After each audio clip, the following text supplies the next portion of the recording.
This video shows reef and sand, lots of sand.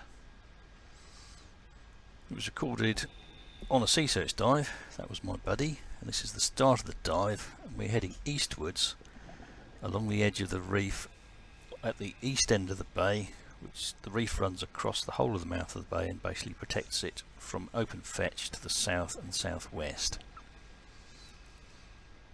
So the reef is now to our south, facing north, and we're heading east across sand, lots of sand.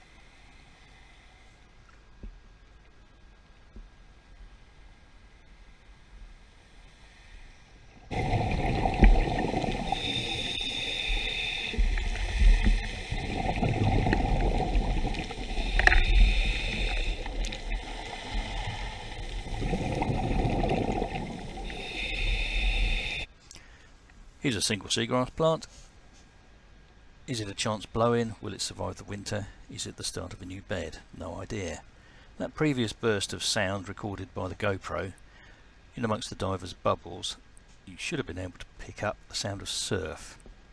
So even with the protection of the reef, which runs from about 12 metres where we are now up to about 8 metres, you've got a lot of water movement, and the sediment is very mobile, as shown by those ripples. Here we've got the base of the reef slope. We're about 11.5 metres here. My buddy's quite keen to go up and look at the reef. But I'm down here at the bottom doing some wafting to find out what's going on underneath the sediment, if anything. It's sand with quite a lot of fine material in it, and on the rock underneath it there's dead, white and live coralline crusts. And there are other species of algae on slightly less deeply inundated rock. On the higher rock, you've got a much more luxurious cover of algae. And here you can see another piece of emergent rock. And you can see that the sediment moves, inundating and exposing areas of this rock. This is one of the species which lives on it. That is Halidrys incurva. The finger there is pointing at a worm tube. Really thick walled and made out of silt. You can see more emergent algae, and slightly higher up the reef slope we've got Halidrys ciliata on a higher piece of rock which is less affected by the sediment, by the sand. In the hollows we've got slightly larger sediment pieces. They move as well, and you can see little bits of emergent rock again with coralline crusts.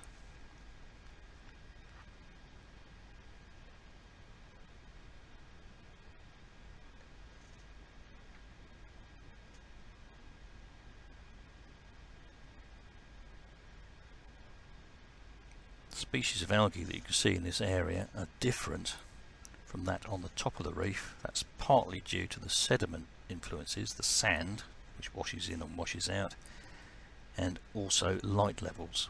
We're in slightly deeper water here, and that showed you the depth. You've got a taller piece of rock with much more luxuriant algae on the surface, and also there were some sponges and squirts. Here we're down again at the base of the reef, and you can see emergent algae, various species, and a little anemone which must be struggling in amongst all this silt. In this area you've got more semicircular or circular depressions which are caused by burrowing urchins. More of that later.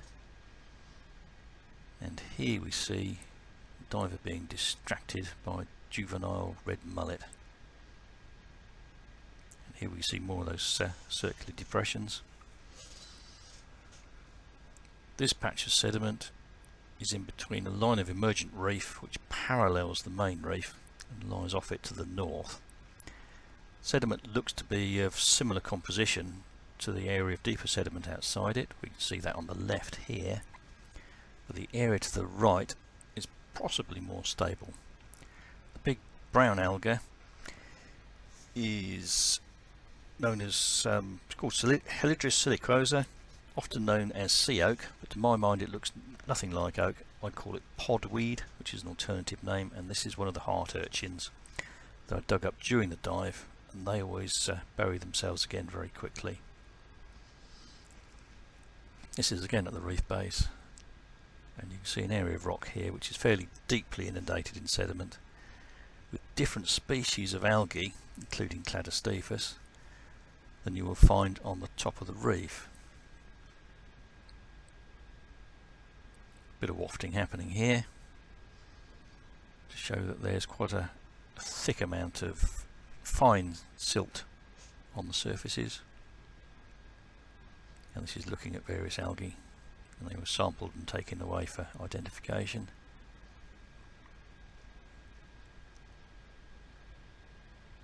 This is again swimming east along the base of the main reef.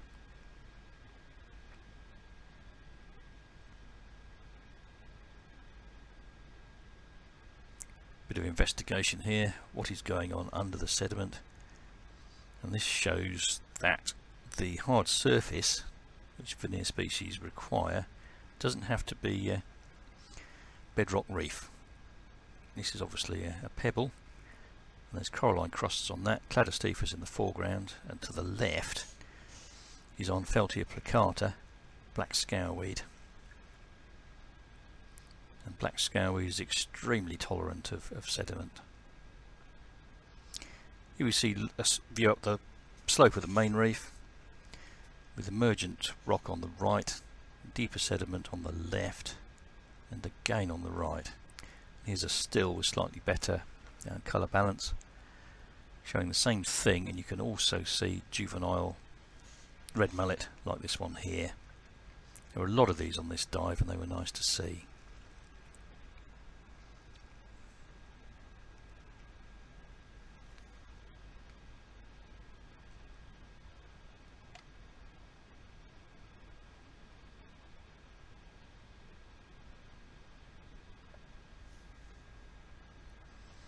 This is being distracted by the red mullet.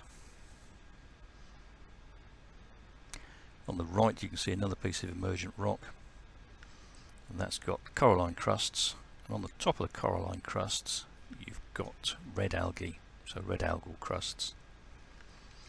You've also got, which we can see here as well as those, this is the same rock, you've got holes bored by piddox which can't tolerate too much sediment for very long.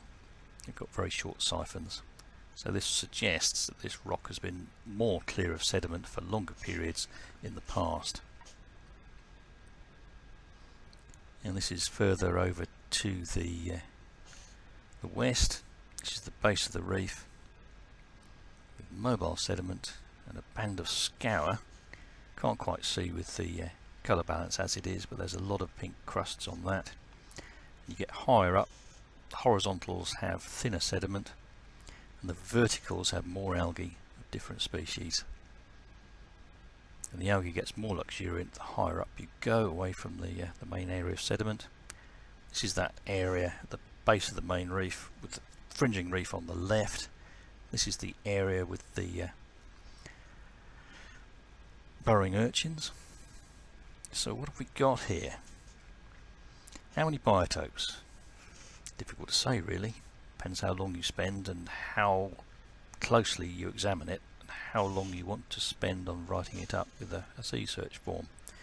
But you've definitely got sediment, you've definitely got areas of scoured rock on the edge of the main reef, and on the main reef you've got algal dominated reef habitat. Further out you've got two sorts of sediment, one with burrowing urchins and one not.